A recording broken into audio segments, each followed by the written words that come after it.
Ayo,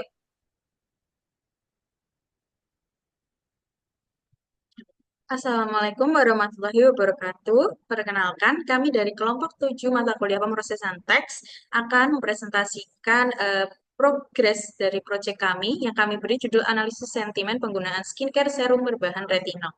Next.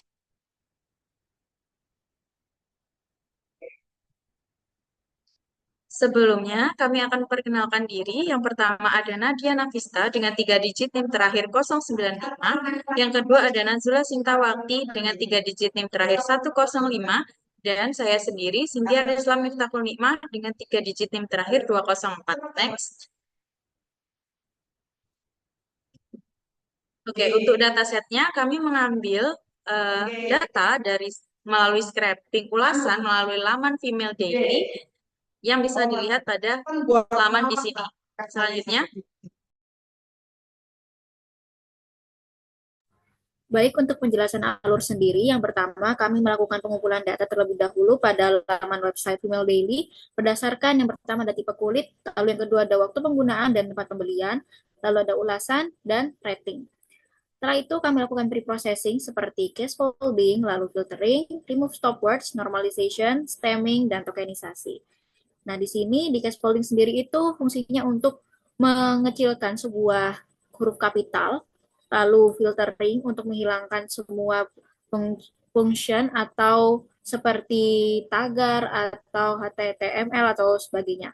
Lalu ada remove stop words, ada normalization, stemming digunakan untuk menghilangkan sebuah kata imbuhan dan menjadikannya sebagai kata dasar. Lalu ada tokenisasi untuk memisahkan per kata. Nah, lalu setelah itu kami melakukan labeling yang berdasarkan pada rating 1 dan 2 yang berarti dalam bentuk negatif, lalu rating 3 yaitu netral, rating 4 dan 5 yaitu positif. Lalu di sini ada IDA yaitu dengan melakukan visualisasi persebaran rating seperti pada pie chart atau visualisasi dengan word cloud. Lalu di sini kami setelah itu menggunakan feature engineering. Di sini kami menggunakan ekstraksi fitur seperti TF-IDF dan Word to Vec, lalu nanti kami bandingkan. Setelah itu kami buat sebuah pembuatan model klasifikasi. Di sini kami melakukan uji coba di K-nearest neighbor atau KNN, lalu random forest dan naive Bayes.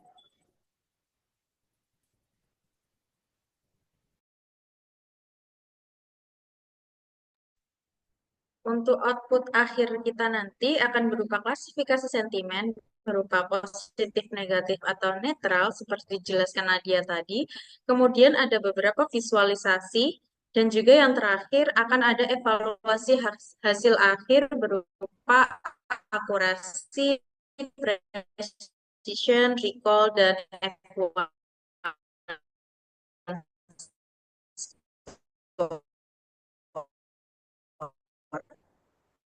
Baik, di sini untuk Next. visualisasinya, yang pertama adalah visualisasi dari distribusi rating.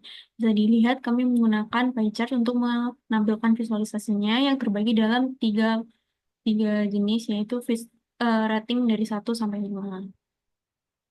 Eh, jadi dari hasil di atas menunjukkan kalau distribusi rating itu tidak merata, yaitu sebanyak 60,5%-nya memiliki rating 5 yang mengarah pada positif.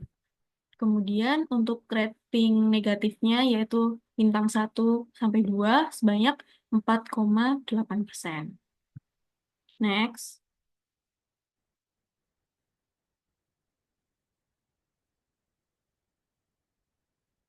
Untuk visualisasi word cloud, di sini kami membagi ke dalam 3 jenis, yaitu ada visualisasi word cloud negatif, netral, dan positif.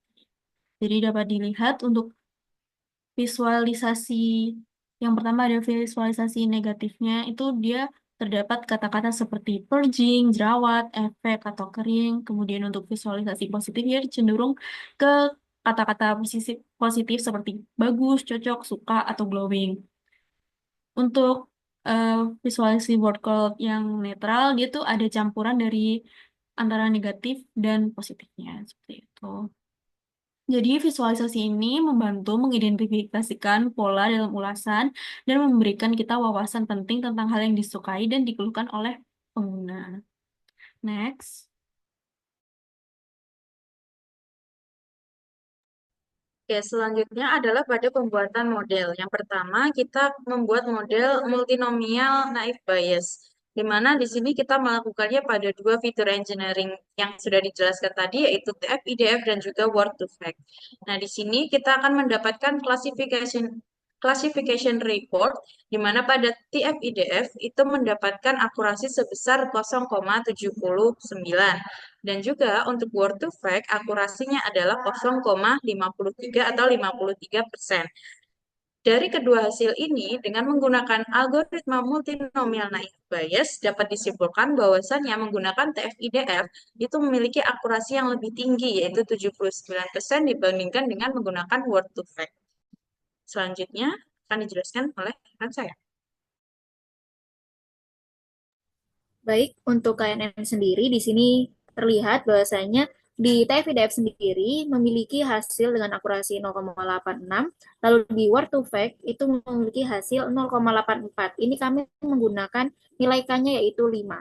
Dan di sini juga terlihat jelas bahwasanya TF-IDF jauh lebih besar dibandingkan dengan Word to Fact untuk akurasinya yaitu sebesar 0,86.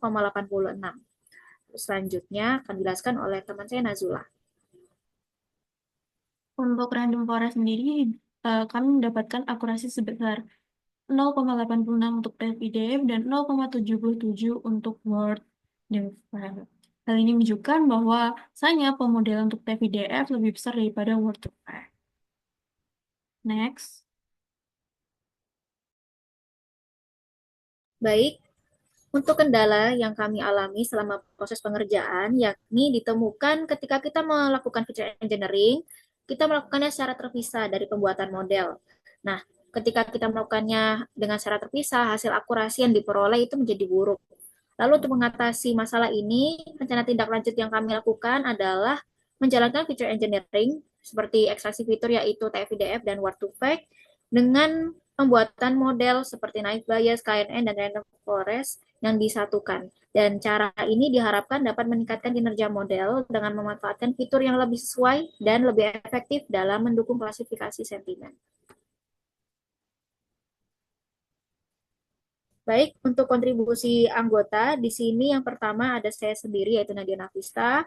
Di sini saya melakukan proses labeling, serta membantu melakukan pre-processing, membantu kendala dalam melakukan scraping rating pada laman Female Daily, lalu membentuk model KNN serta random forest, dan membantu kendala saat proses pembentukan model multinomial naive Bayes. Lalu juga berkontribusi dalam pengerjaan laporan ide proyek dan laporan progres kemajuan proyek. Kemudian saya sendiri Nazula Sintawati, saya berkontribusi dalam melakukan proses tokenisasi data, lalu dilanjut dengan membuat visualisasi dari distribusi rating dan juga word cloud, serta membuat laporan ide proyek dan laporan progres kemajuan proyek, serta membuat PPT. Selanjutnya tugas saya di sini adalah melakukan scraping pada situs Female Daily, kemudian membantu dalam proses pre-processing data, melakukan feature engineering seperti TF, IDF, dan juga word to fact yang sebelumnya tadi dijelaskan kalau dipisah itu akurasinya jelek, itu pertama kita coba dulu dipisah, habis itu digabungin. Nah, di sini saya bagian dipisahnya. Kemudian memvisualisasikannya dalam UMap, membuat model multinomial naive Bayes pada bagian TF-IDF, serta membuat laporan pada bagian ide project dan juga laporan progres kemajuan project. Baik, mungkin itu saja yang dapat kami sampaikan pada progres proyek kami. Apabila ada kurang lebihnya, kami mohon maaf sebesar-besarnya. Wassalamualaikum warahmatullahi wabarakatuh.